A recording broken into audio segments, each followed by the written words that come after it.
Mesdames, Messieurs, bonjour. Très heureux de vous retrouver pour cette nouvelle édition du JT Cultures et Marchés. Alors nous commencerons cette émission en évoquant la petite production de colza attendue en France. Nous resterons ensuite dans l'Hexagone où les pluies commencent à inquiéter les opérateurs.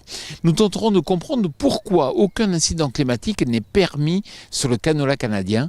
Et enfin, nous parlerons du record de production de blé attendu en Ukraine. L'enquête Agritel conduit à de tristes conclusions. Encore une fois, les surfaces de colza sont en forte baisse à moins de 1 million d'hectares. Et la production est attendue sous les 3 millions de tonnes, du jamais vu depuis au moins 20 ans. Cela confirme les difficultés rencontrées par cette culture. Alors on peut citer notamment les problèmes de levée après les semis et puis les attaques d'insectes.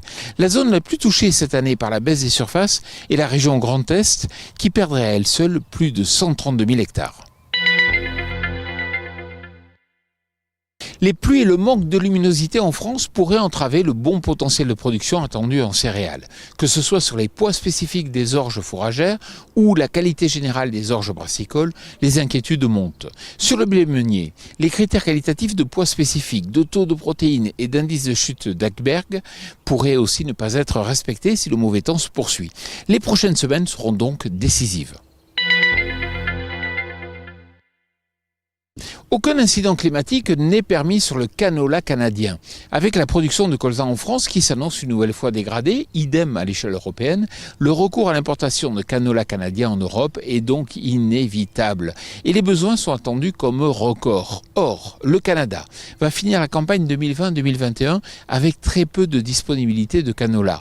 Attention donc à la chaleur et au sec qui font leur grand retour sur les plaines canadiennes.